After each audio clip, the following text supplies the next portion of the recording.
guys! Welcome back mga kabunso. For today's video is gagawa tayo ng hamsa with gisar. Kay mga kabunso, samahan niyo na ko in 3, 2, 1. So wala nang intro mga kabunso. Let's go! So nandito yung aking hamsa. So ganito yung hamsa mga kabunso ang gagawin natin. Dahan-dahan lang sa apoy mga kabunso para hindi masunog yung ating hamsa. Dahil ito ang hamsa mga kabonso ay gagawin natin to para sa ating rice. So, ganito lang gagawa muna tayo ng hamsa and then with gisar. Yan. Ito yung gisar ko mga kabonso. So, ito yung ilalagay ko mga kabonso. So, kailangan natin is bantayan natin ang ating hamsa mga kabonso para hindi siya masunog. Kasi pag masunog, mapait yun siya mga kabonso. So, kailangan siya bantayan dahil mahirap na kapag masunog siya mga kabonso. Yan is golden brown na siya mga kabonso. Is konti na lang mga kabonso. Pwede na natin ilagay ang ating gisar. Yan. Yan mga kabonso. Mega love shout out sa inyong lahat. Yan. Mega love shout out sa ating mga kabonso. Yan. So tayo ay gagawa ng hamsa. So, ganito dapat ang forma ng ating hamsa mga kabonso na hindi sunog.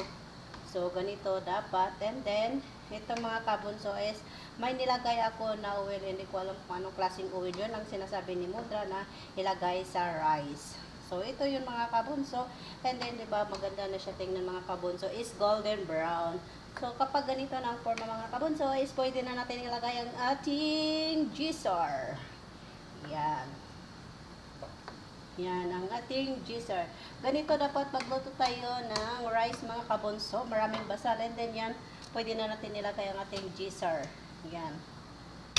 So, ang ating gisar naman mga kabonso is kailangan din siya na maglambot.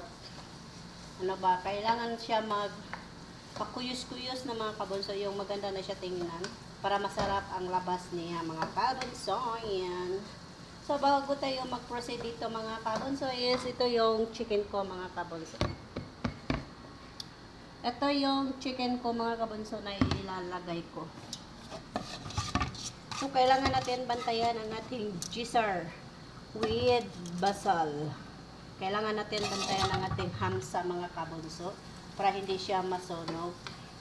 Yung maganda ang labas niya mga kabonso dahil sabi ni Bodra hindi daw masarap yung rice kahapon.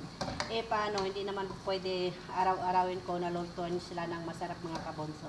Kasi alam niyo ba mga kabonso, sila ay bumili ng pagkain nila tapos hindi sila namigay sa amin.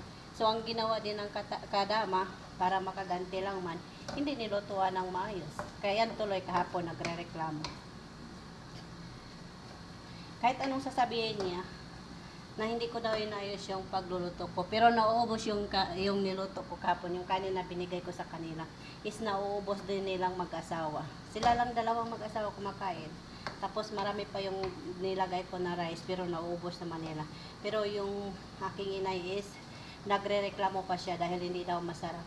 Kasi kapag hindi yon masarap mga kabunso is yung aking itay is nauna nang nagre-reklamo. Yan mga kabunso, tumawag na mga kabunso. Ayaw, ayaw baba. Oh, gawa. Tayo.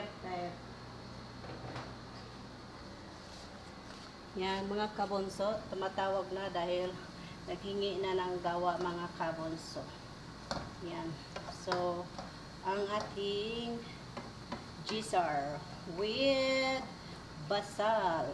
Yan.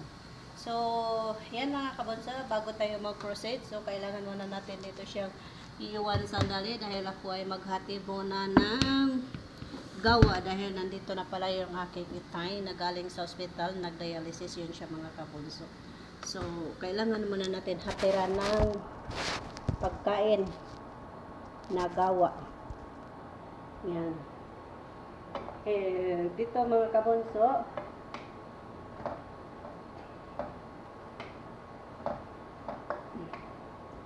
hinaan natin ang ating apoy mga kabunso para hindi siya masunog. Hindi pwede na ilapit natin ang cellphone dahil mag-overheat daw siya. Yan.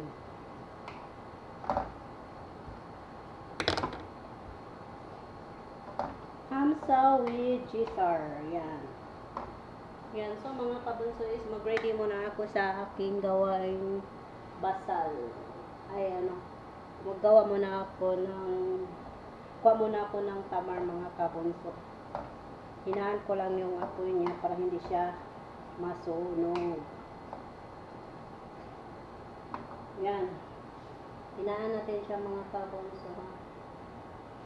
So, ganyan ang forma niya mga kabunso. Malapit na to siya pag ganito mga kabunso. Pero kailangan pa to i-harky-harky para maging masarap ang labas niya mga kabunso. Yan, na golden brown na siya mga kabunso.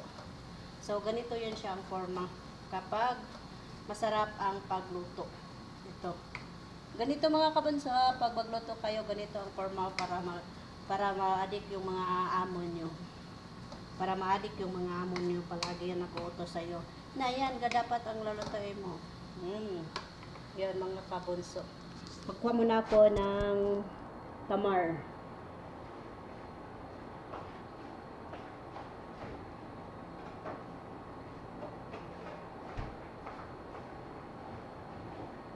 Mga kabunso, magkuha muna ako ng tamar at hindi ko na lang kayo isasama dahil nandito kayo sa aking kusina. Ako ay papunta kuha ng tamar. Kaya mga kabunso, dyan lang muna tayo.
Yes mga kabonso, nandito na yung aking tamar.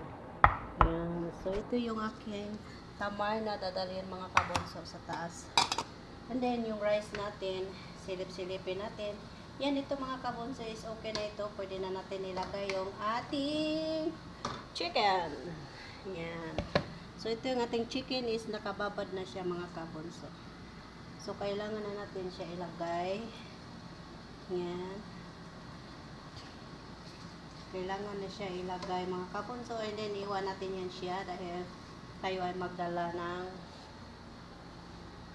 dala muna natin yung ating gawa.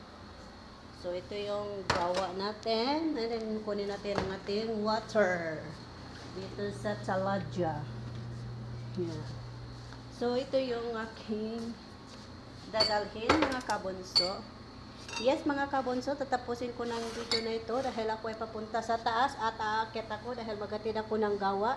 Kaya mga kabunso, ingat, God bless and bye-bye. Yes mga kabunso, don't forget like, share, and click notification bell for more update ng aking mga video. Kaya ingat, God bless and bye-bye. See you next video mga kabunso.